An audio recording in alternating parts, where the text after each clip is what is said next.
evening, ladies and gentlemen, boys and girls, and welcome to Beer Blather 160, the Radiant Abyss, with moi, Saul Montes-Bradley, the largest human repository of useless information, coming to you directly from the free state of Florida, and my good friend, that one over there, the other beard, Thomas Wictor, the only living expert in World War One flamethrowers, suffering the radiant abyss of California. And I think I already gave them a hint, don't you think, Thomas? You did indeed. Yeah, let me show them again, because I see that some people are commenting on the chat, but they're not quite getting it. Yes, there is a city in the fire pit. It's Los Angeles, sinking into hell. And that's the radiant abyss. Yeah, Can you see, explain to us a little bit more about that? yeah, Johnny Depp made a movie about Jack the Ripper where he was a fictional detective who was trying to identify Jack the Ripper. And the movie is entirely fictitious. It bears no bearing on has no bearing on reality. But It's based on the a novel, isn't it? what's that? It's based on a novel. I think a graphic novel. I'm not sure. Yeah. But at one point, the Jack the Ripper character, whose face we don't see until near the end, he's had he's hired a coach driver. In those days they had the taxis of the day were horse-drawn carriages, and the coach driver thought he was up for what Mr. Ripper was going to do, but he's reeling as a result of what he's seen, and he's like, what's happening? Where are we? And Jack tells him, we are in the radiant abyss where men meet themselves. We are in hell. And I thought that was a really great way to describe California, because Yes, life in your neighborhood. well, in the whole southern part of the state, Of course. if not the whole state, this is where people meet themselves. They discover who they really are in California. In the same way, years ago, when Liberia was completely lawless, Oh, yes. every pervert on the face of the earth went to Liberia to do and witness unspeakable atrocities that can't even be described here, And perform them. and perform them.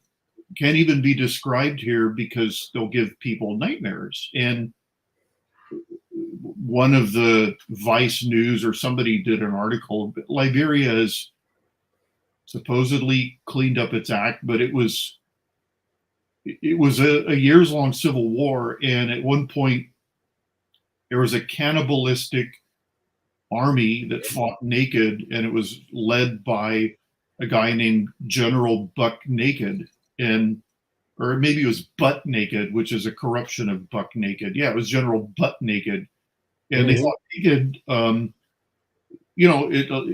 It was a world center of depravity. Yes. And so people flocked there for the same reason they flocked to California. It's that we are the United States central hub for depravity right now. I mean, is there a better place for a depraved sexual criminal to be No, than San Francisco? no, you can do whatever you want here without consequences. And we're lucky in that, okay, my neighbors are starting up their party, but for the most part, okay, they're noisy, but they don't shoot each other. They don't crash their cars into my cars. I think I told you, they line the streets with their cars, so it's really hard to back out. And Yeah. I drive a very large car, and I accidentally bumped one of their cars because it was parked right opposite my driveway, and our streets here are pretty narrow. Yep.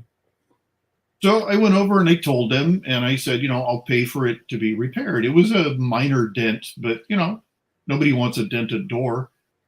And the owner of the car, well, the woman who drives the car said, well, my brother owns it. He'll come over to see you. And when the brother came over, he brought with him the guy I call the cement golem, because this guy's about 7 feet tall, and Yes. he returns home from work every day. He's completely covered in cement dust, and he never speaks. I know nothing about him. And so he brought the cement golem with him just in case there was trouble. He didn't know if I was going to blow up or whatever. And I said, I dented your car, so I'll pay for the repairs. And he said, yeah, okay, I'll look around to find the cheapest one. And I said, no. You need your car right away. Get it fixed. I'll pay whatever it costs. And, they were all like, okay.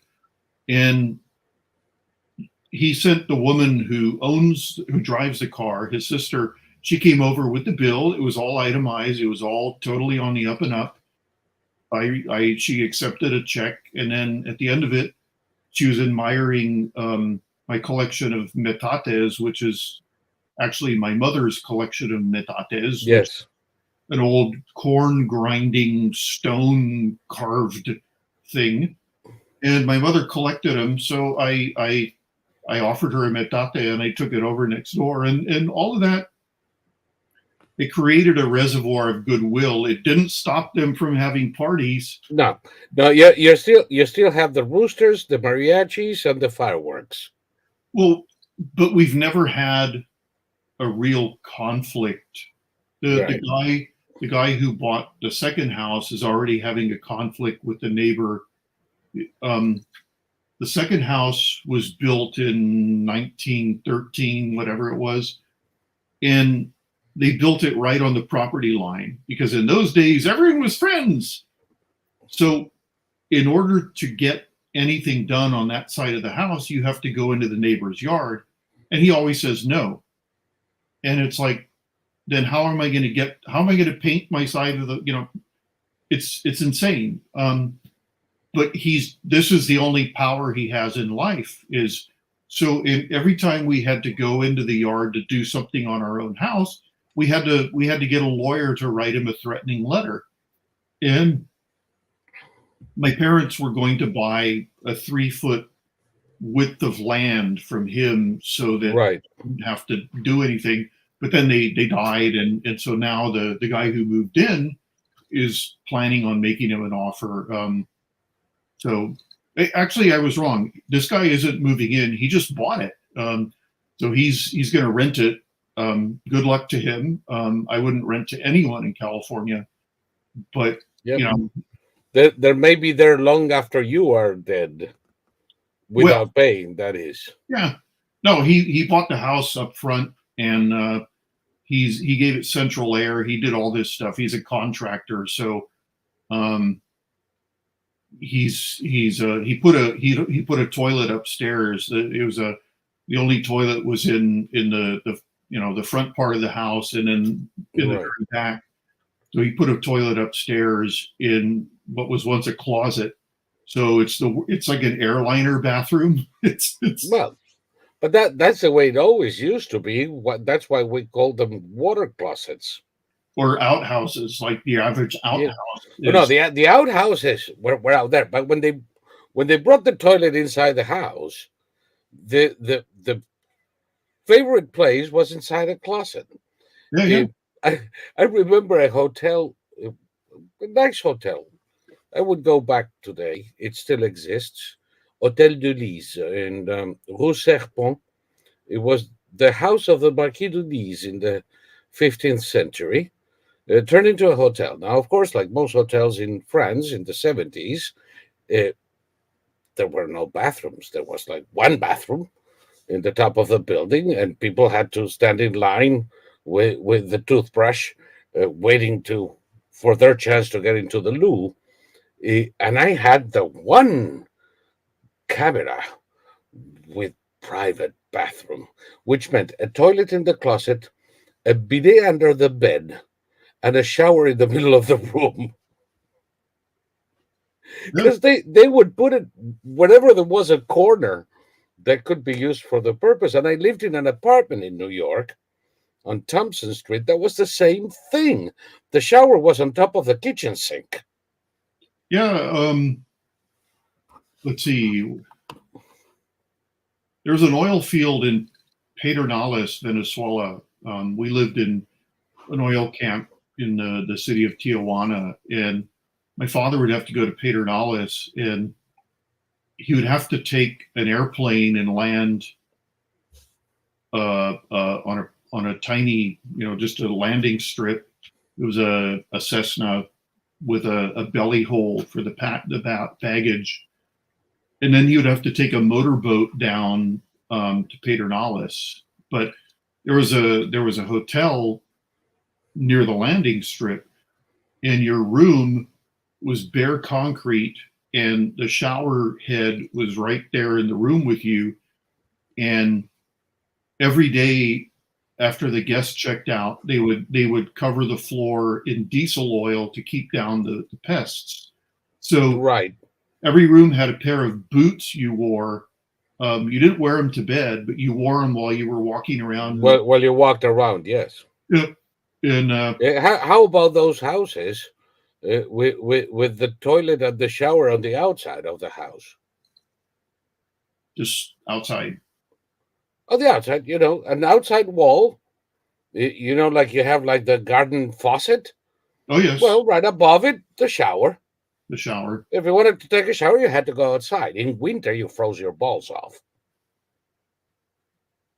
I'm And I remember other houses, where they had that, and next to it, the toilet, but the toilet wasn't a toilet; it was a Turkish toilet. It was essentially an outhouse with a, I don't know how to describe this, but a slab, could be wood sometimes, with a hole in it, shitting straight into the sewer. And God, half the countryside in South America still has those. no, it's I don't know. I never went to Pedernales. I never. I mean, where we lived in the oil camp, there was a country club with an Olympic-sized pool and all of that. So, we lived in the lap of luxury compared to the Yeah, the few, the proud, the expats.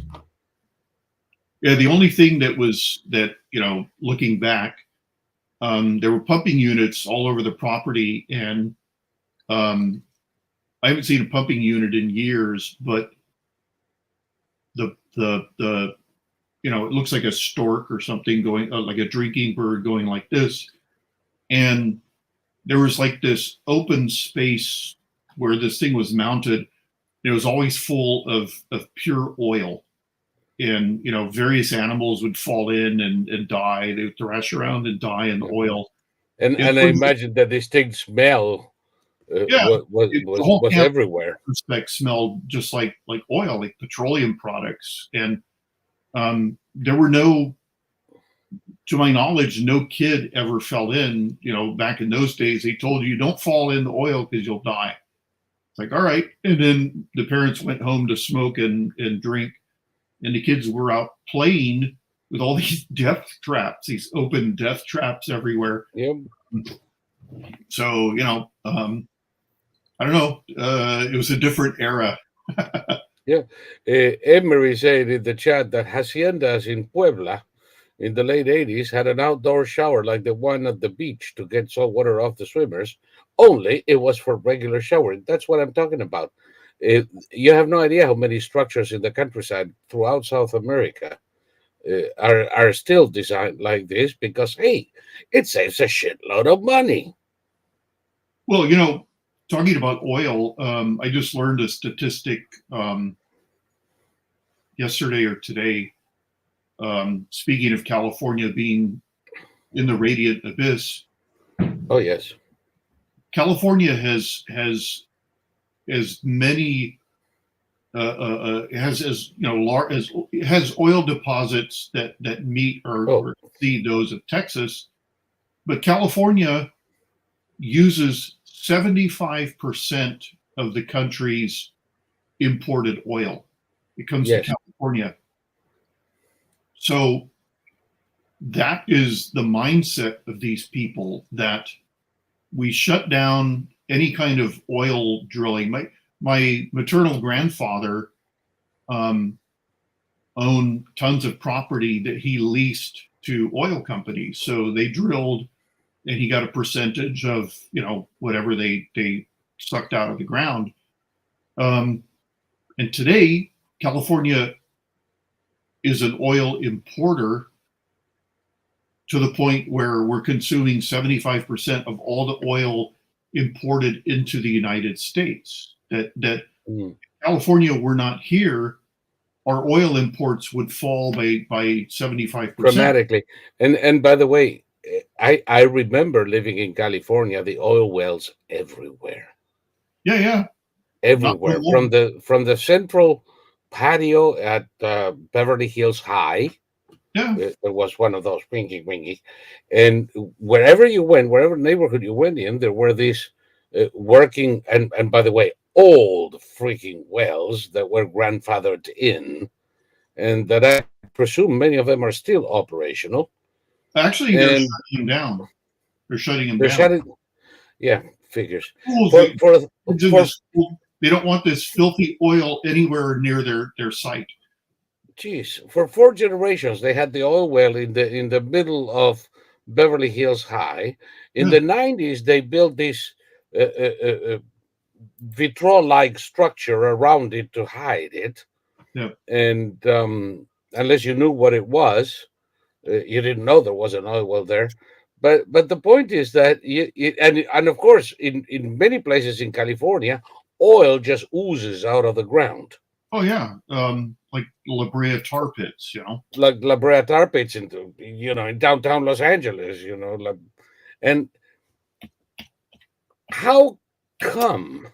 What are they gonna do? Pour cement on La Brea tar pits? it as my brother always says, it can't be diagrammed. There's no thought. Um, all there is the imposition and the grateful acceptance of hellish conditions. I just read that Ford is losing billions on electric vehicles that nobody's buying. Um, my brother just bought a Dodge Magnum, and he bought it because it had what did it have on it? Oh, by the way, I wanted to say a word, but as we have been doing lately, I started in YouTube as well. Oh, But we've been okay. Now we're going into the adult swim. okay. So people in YouTube, since you are watching a channel that is controlled by 4-year-olds, and we cannot speak like adults while there, this is the moment when we bid good night to the little kiddies at YouTube. And if you want to follow the conversation with the grown-ups, right underneath in the description, you have a link to come to this video and our channel, both of them. Come over and keep watching us in Odysee, because this is the moment when bye bye, YouTube. And off we go.